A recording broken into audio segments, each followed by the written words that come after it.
part, this one? It's really It's only, my last thing. Yeah. It's my last. apparently there are 22,000 voters in this, these three.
There was a TV ad in the service. Isn't that great? It's my clack. That's right. It is good to be Ann Connor in this world. It's good to be Ann Connor. Here you go, dear, in case you need one of them. Thank you, thank you. I think these are so nice. I When I do too. saw you having one last week, Mm-hmm.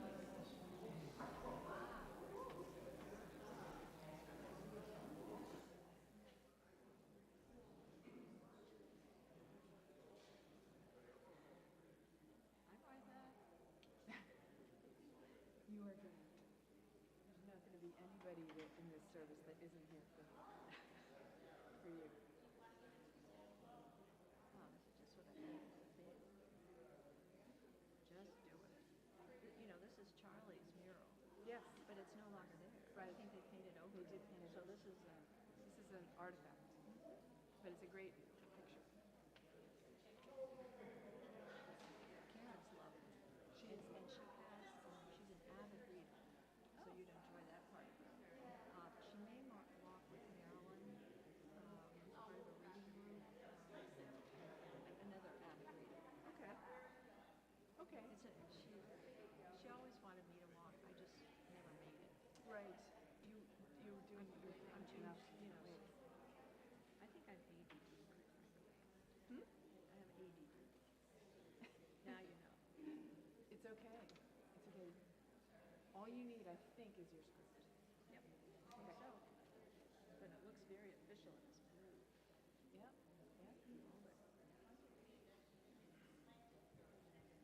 So I found this little coffee place downtown Oh, nice. called Little Coffee. And so when I walked in this morning, the man said, "Oh, last week you told me about early voting, and I went over, and it was so good. Yeah. And they were so nice." That's so I said, great. "Thank you for voting." That's right. That's right. It's this fun little place called Little City Coffee I saw it. on Matheson. I saw it the other day when I was walking. I think when I was walking back from your house. Getting Now, if you haven't had too much of me, I would love to take you to brunch at Ellie's or Cafe L'Artisan, Yeah, or whatever let's- works for your let's- schedule. Hi, there's Mary. Mary, you're back. Told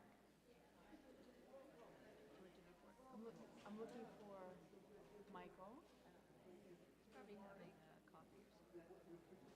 Oh, you know what I have to do is turn It's on time. my phone. Yeah, turn off your phone, and then we're gonna go.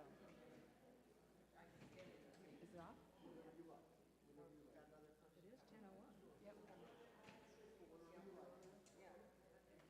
Oh, Kate's not gonna come. Kate won't, so that's good. Well, not good.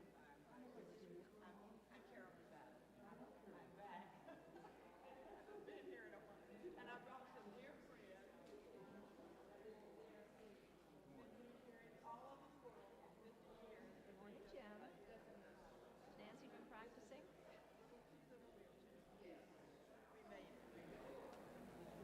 Hi, welcome. She lives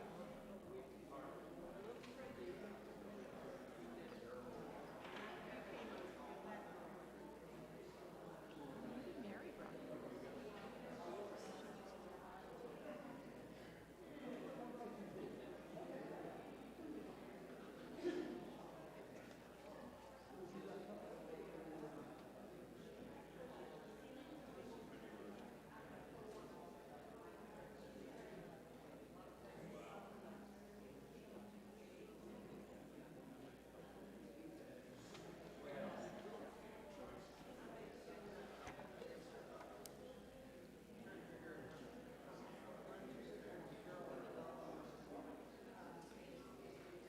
Good morning, everyone. Welcome to the First Unitarian Church of Providence, where we love beyond belief. My name is Kim Noble, and I will be your worship associate today. A special welcome to those of you joining us remotely from wherever you may be, nearby or far away, including Westminster Unitarian in East Greenwich. That congregation streams this service as their summer programming, so we welcome them too. During the summer, while our ministers are away, the worship committee hosts a series of services which are led by church members or friends with music also provided by church members and friends. Today's service will be led by Ann Connor, who will help us prepare to vote this fall. Our UU faith holds democracy as one of its core principles, and Ann will share her passionate belief in the importance of democracy and the right to vote. We extend our thanks to Nancy Nicholson, who will provide today's music. Let us now center our hearts and minds as we begin our worship service together.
Good morning again. Please join me in saying the opening words of our chalice lighting. This light burns also in our hearts, and it lights our path towards harmony, justice, and hope for all. Now, I'd like to ask that we join, that you help me with the lighting of our sabbatical chalice. We light our sabbatical chalice now and take a moment to silently send our thoughts and care to our senior minister, Reverend Liz, while she is away for reflection and renewal. Know that she too kindles her own chalice each Sunday morning and takes a moment to send her thoughts and care here to all of us. May this sabbatical be fruitful for us all, and may our reunion be a joyful fulfillment.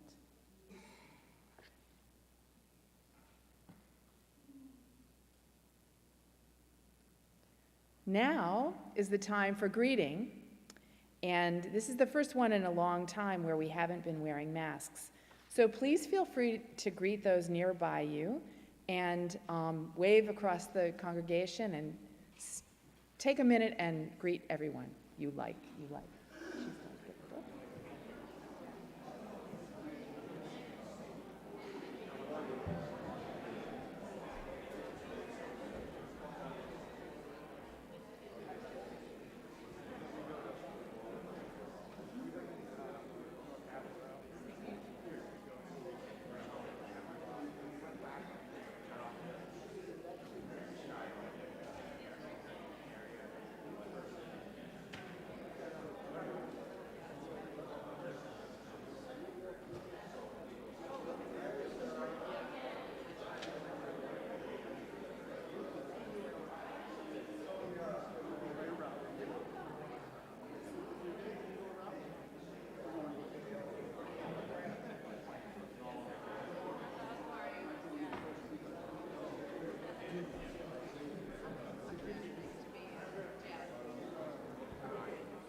I somehow think we could be doing this for a long time. So let me ask that everyone take one more turnaround, stand up, and give a wave to those folks who might be tuned in from the interweb afar. Okay.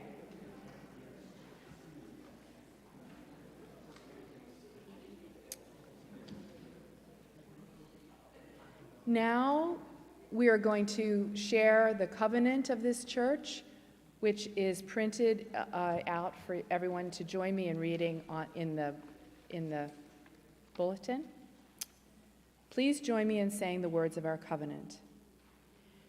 We, the members of the First Unitarian Church of Providence, with respect for the worth and dignity of each person, with wonder at the light we know by many names, and with gratitude for our deep connection to each other and to the larger web of existence, covenant to walk together in our search for truth, seeking the paths of wisdom, compassion, and justice. Now, let us stand as we are able and join together in singing hymn number 287 in the gray hymnal, Faith of the Larger Liberty.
Our readings today include a quote from Simone Sanders, a cable news host.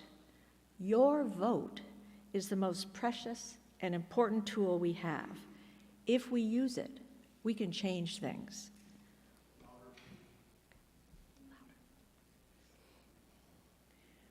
Our second reading today is from John Lewis, a civil rights icon. It is no exaggeration to say that John Lewis risked his life countless times to break down racism through nonviolent action. At the end of his life, struggling in his battle with pancreatic cancer during the first summer of COVID in July 2020, he was inspired by the Black Lives Matter protests and left these last words as a plea and a prayer that we might carry on his commitment to social justice and democracy. He challenged us to carry on this work by getting into good trouble. Hear now the words of John Lewis, excerpted from the message he wanted us to hear on the day of his funeral in July 2020. Together, you can redeem the soul of our nation. While my time here has now come to an end, I want you to know that in the last days and hours of my life, you inspired me. You filled me with hope about the next chapter of the great American story when you used your power to make a difference in our society. Millions of people, motivated simply by human compassion, laid down the burdens of division. Around the country and the world, you set aside race, class, age, language, and nationality to demand respect for human dignity. That is why I had to visit Black Lives Matter Plaza in Washington, D.C., though I was admitted to the hospital the following day. I just had to see and feel it for myself that after many years of silent witness, the truth is still marching on. Emmett Till was my George Floyd. He was my Raymond Brooks, Sandra Bland, and Breonna Taylor. He was 14 when he was killed, and I was only 15 at the time. I will never forget the moment when it became so clear that he could easily have been me. In those days, fear constrained us like an imaginary prison, and troubling thoughts of potential brutality committed for no understandable reason were the bars.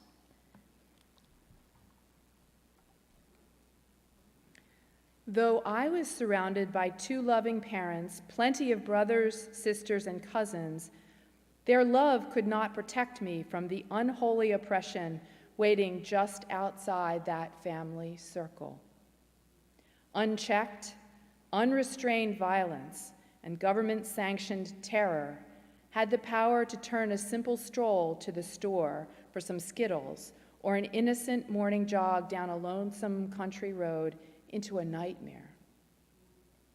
If we are to survive as one unified nation, we must discover what so readily takes root in our hearts that could rob Mother Emanuel Church in South Carolina of her brightest and best, shoot unwitting concertgoers in Las Vegas, and choke to death the hopes and dreams of a gifted violinist like Elijah McClain.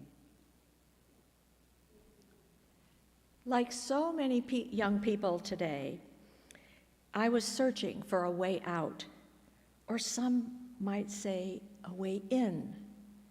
And then I heard the voice of Dr. Martin Luther King on an old radio.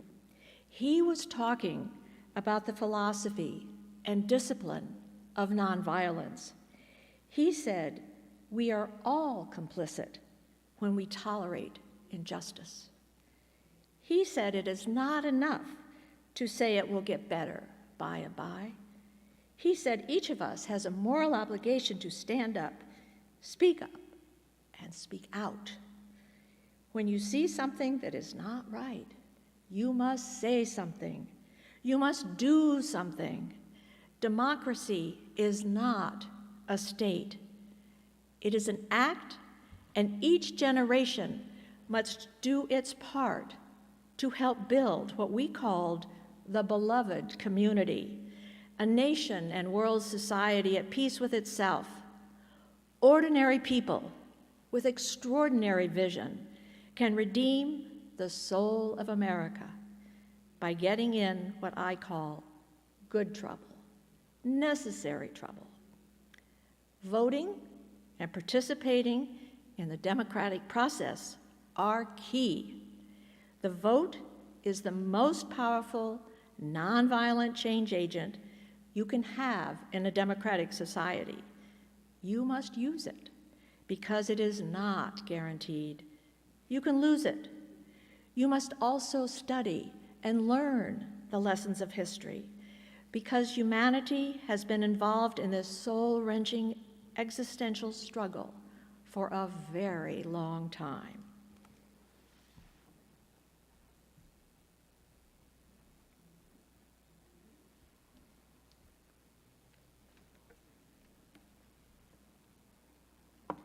We now hear the joys and sorrows of the people in our congregation, as written in the book at the back of the meeting house.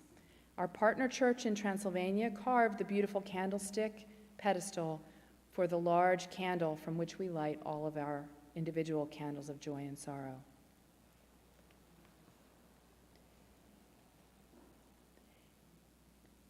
A prayer of thanksgiving for Ann Connor's devotion to democracy.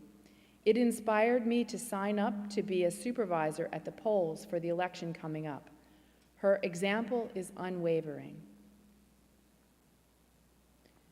A candle of concern. Cal Kritchmar is scheduled for surgery this morning to remove a clot blockage in his leg. Please send positive and healing thoughts for him. A candle of gratitude for the beauty of this season. A candle of solidarity with the people of Jackson, Mississippi, suffering in the wake of a crumbling infrastructure and long-standing political neglect. A candle of birthday wishes for Dick Bidwell as he celebrates his 92nd birthday. For Judy Nylands, very happy birthday wishes from all of her friends at First U.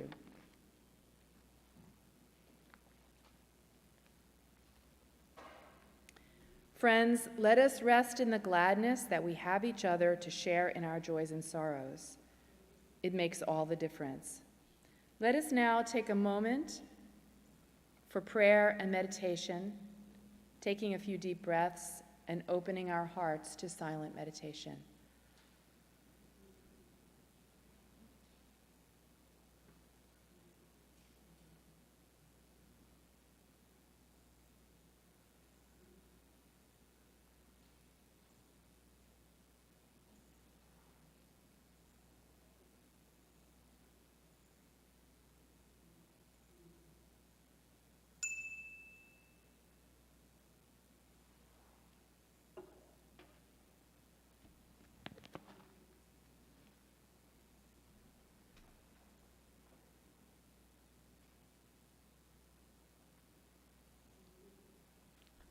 I'll end our silent meditation with another try at this chime, which I didn't do so well.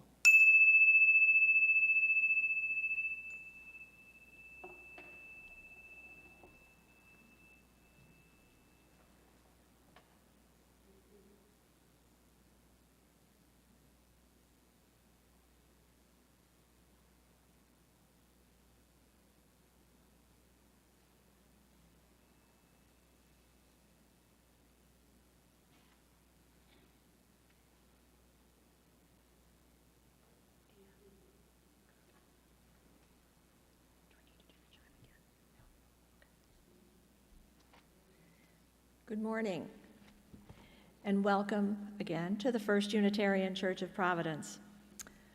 On my morning walk, I pass First Universalist Church, Beneficent Church, and Grace Church, but it is the spire of our meeting house, which stands out as the sun rises over Providence. My name is Ann Connor, and I have been a member of this congregation since 1990, after moving to Barrington from New York, Roosevelt Island.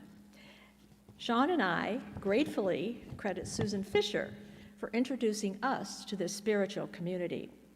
Our children have attended the Sunday school program, including the coming of age celebration. Because of them, I volunteered as a teacher, getting to know a special group within our congregation.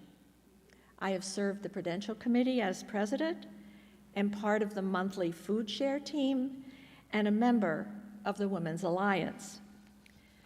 Before beginning my remarks, I want to give a shout out of gratitude to Neil Bartholomew, now touring Paris with Cheryl, and the worship committee for creating an amazing summer program of speakers, music, and worship. Each year, I look forward to summer services for a chance to hear from members of our larger community. In our service remarks, we become vulnerable as we share our stories. This morning, I brought Pepperidge Farm cookies as a nod to past coffee hours in the breezeway. And thank you to my worship assistant, Kim Noble, an accomplished speaker herself, for being a sounding board and helpful editor to me for today's service. My love of the democratic process began early. At age 5, I bet my father a brownie that Adlai Stevenson would win the presidential election. I lost. And my maternal grandparents would take my sister Sarah and me to the Iowa Democratic conventions. Fast forward to the College of St. Catherine in St. Paul, Minnesota, whose alumna, Abigail McCarthy, married to Minnesota Senator Eugene McCarthy, moved me to action. In the spring of 1968, I traveled on the weekends with other Clean for Gene students to the small Wisconsin farming towns across the Mississippi River. It was revealing to me that so many women whose husbands were working the farm, even on a Sunday, answered the door and said, "My husband makes the voting decisions," or "He votes for the family." What? I thought to myself, it's your voice, your vote. I could not vote until I was 21 and voted for the first time in 1968.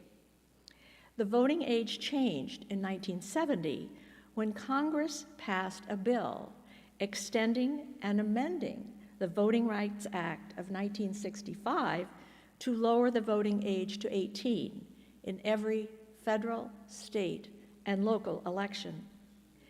I attribute the change to the Vietnam War. If young people were drafted, they demanded to have a say in who was elected.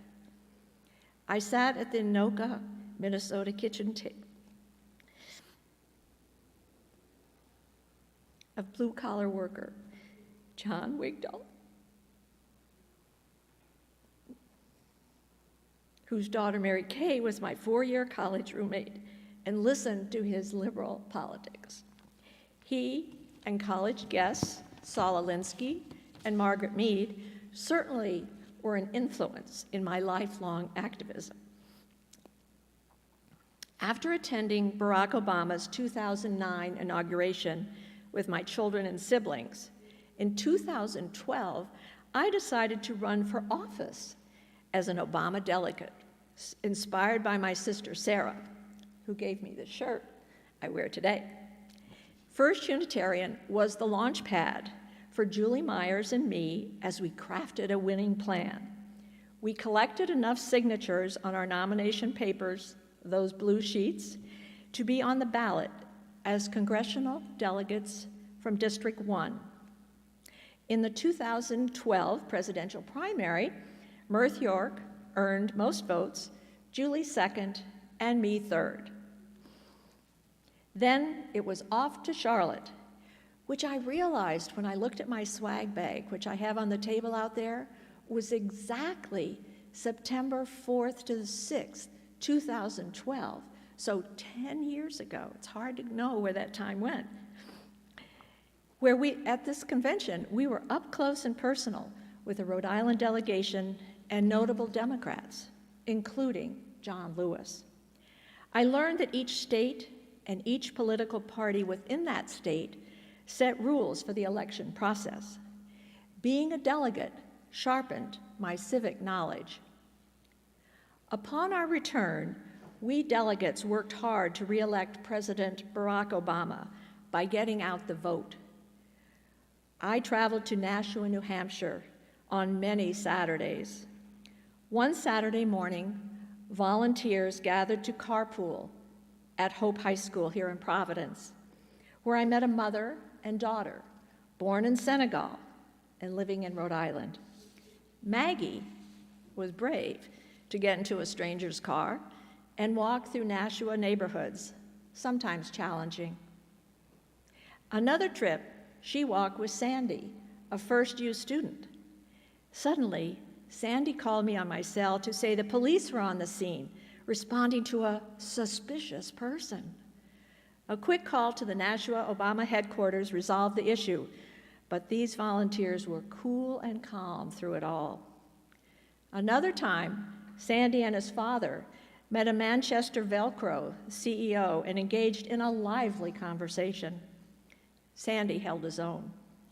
To this day, I have wonderful memories of the campaign volunteers who opened their homes to us and the voters who engaged us in thoughtful and interesting conversations. So at every opportunity, I advance the importance of voting and claim the power of my voice in the democratic process. On Election Day, each of us is equal, having one vote. I am not naive to think that gerrymandered districts and voter suppression are not in play, but I live in hope that the more voters who turn out to vote, the better are the chances that the middle, not the extremes, will prevail. I shine a light on our fifth Unitarian principle, the right of conscience and the use of the democratic process within our congregations and in society at large. We embrace congregational polity, respect diversity of opinion and values. I am inspired by the knowledge that each of us can make a difference in Rhode Island. We all live off hope. Think back to the first time you voted and remember how you felt. Share that experience with your sphere of influence, family and friends, and encourage them to vote. For example, these days when a customer service person says, "Is there anything else I can do to help you?" I reply, as a matter of fact, there is. Is your voting information up to date? And what is your plan to vote in 2022? Believe me, they're happy when I'm out of their line. I always carry voter registration forms in my car. There are some at the welcome table, at the rear of the meeting house, or see me outside. There's some on the table as well. Let us listen again to the words of John Lewis, the civil rights leader and congressman who died in July 2020 and wrote this essay, which we read earlier, shortly before his death. Ordinary people with extraordinary vision can redeem the soul of America by getting in what I call good trouble, necessary trouble. Voting and participating in the democratic process is key. The vote is the most powerful nonviolent change agent you have in a democratic society. You must use it because it is not guaranteed. You can lose it. Last Thursday, with Independence Hall in the background, President Joe Biden addressed our nation with a stark reminder: democracy is always precarious, and a more perfect union is always a work in progress. He used John Lewis's words as well, soul of America. Now is the time to vote early in the Rhode Island primary by going to your city or town hall through September 12th. Or, if you prefer the excitement of Election Day on September 13th, go in person to your local polling location. I happened to have a coffee this morning at the Little City Coffee downtown, and the barista said, "Thank you for telling me I could vote early. I went this week, and it was so easy, and they were so nice." So it made me smile. Let's all go vote. We can do this. Say amen, somebody. Amen.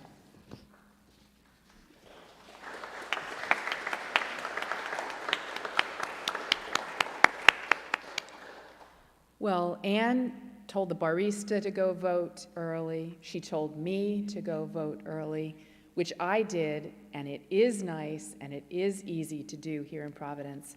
That's just one more little plug. Now is the time for me to get my act together here. So next is our offertory. And sorry, next is our hymn. I do this a lot, I guess. I make mistakes. There's an insert. And there's an insert. We're going to be singing a very beautiful song that many of us probably know by heart, maybe don't know all the words, and that is America the Beautiful.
We have been warmed by fires we did not build.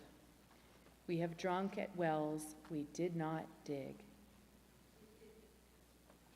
And we have gathered in fellowship in this space that is far older than any of us assembled. But it is this space that we create and recreate anew that binds us together every Sunday. We pass our collection baskets to make a community expression of thanks for our many blessings, those we have witnessed and those yet to come.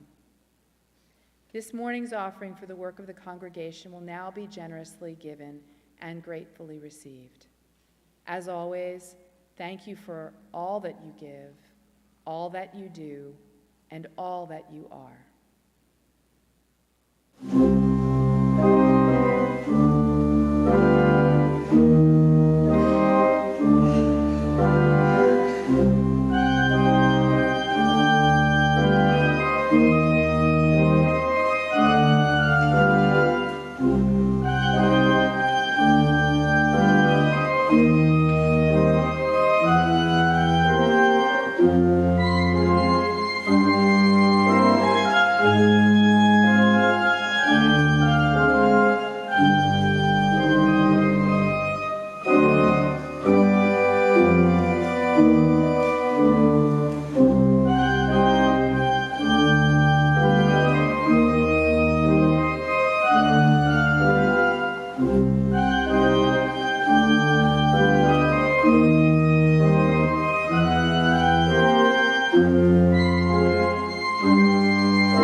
Wow, that was great.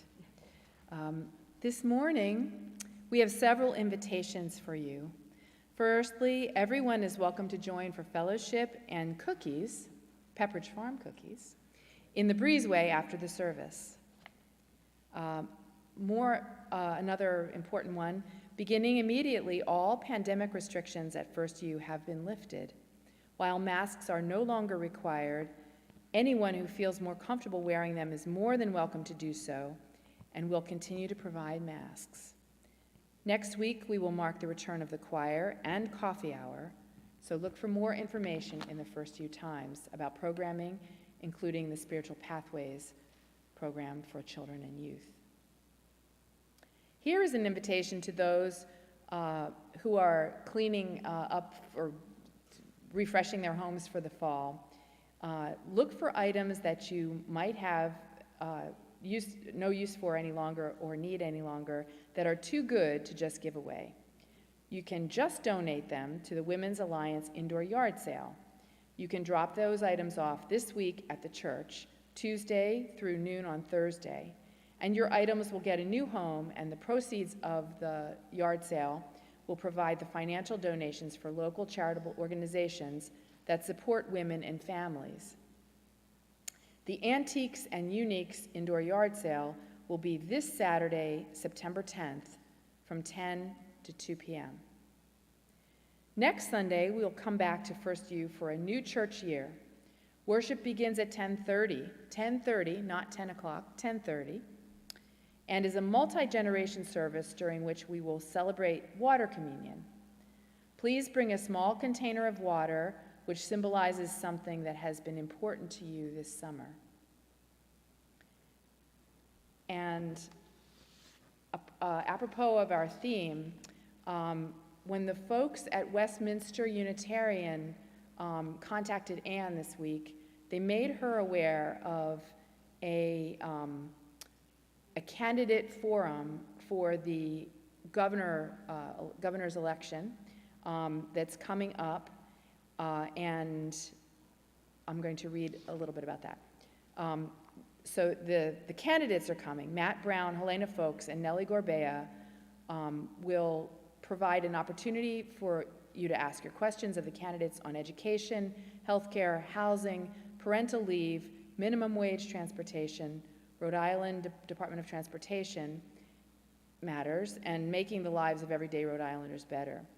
Early questions can be provided by an email address that's available here. And the gathering is Wednesday, September 7th at 7 p.m.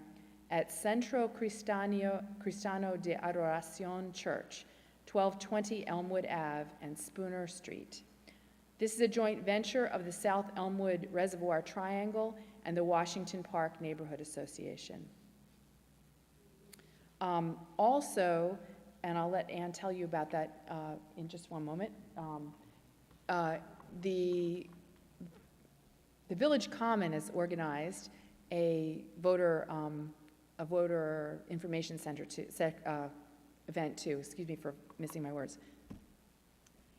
And that event is on Friday, this next Friday, September 9th at 4 in the afternoon at Laurelmead. We're partnering with them to use their space. We have someone from the Secretary of State Elections Division coming to update you on the voter laws that changed in 2022. She will have a camera to take a picture if you need a voter ID, and have a new ballot machine to demonstrate. So please come if you would like to. 4 o'clock, Laurel Mead, September 9th. Yes. Okay. And Kate Bowden also contacted me. She's with the Disability Rights Rhode Island. I guess it's a state agency. And preparing for the service, Kate wanted to make sure that everyone is aware that persons with disabilities can vote, and their special accommodations and access information. If you yourself or know of anyone who would like additional details, please see me after the service, and I will put Kate in contact with you. Thank you.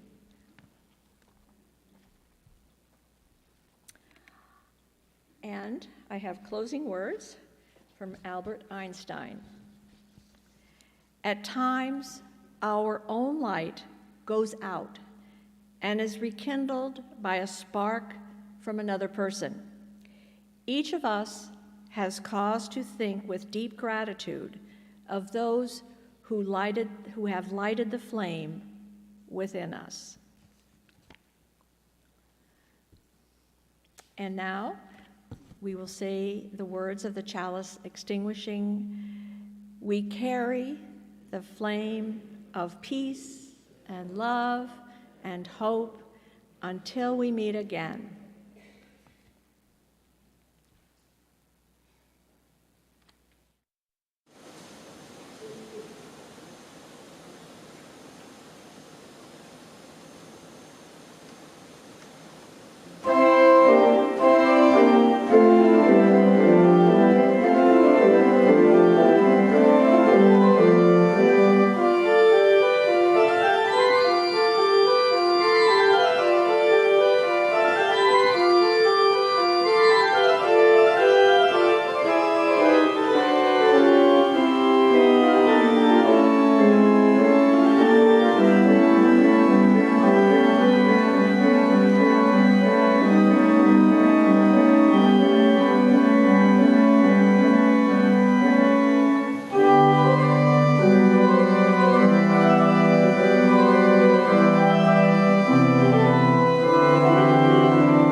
Nancy.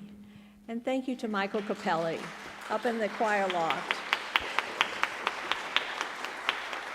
keeping us connected. Thank you both.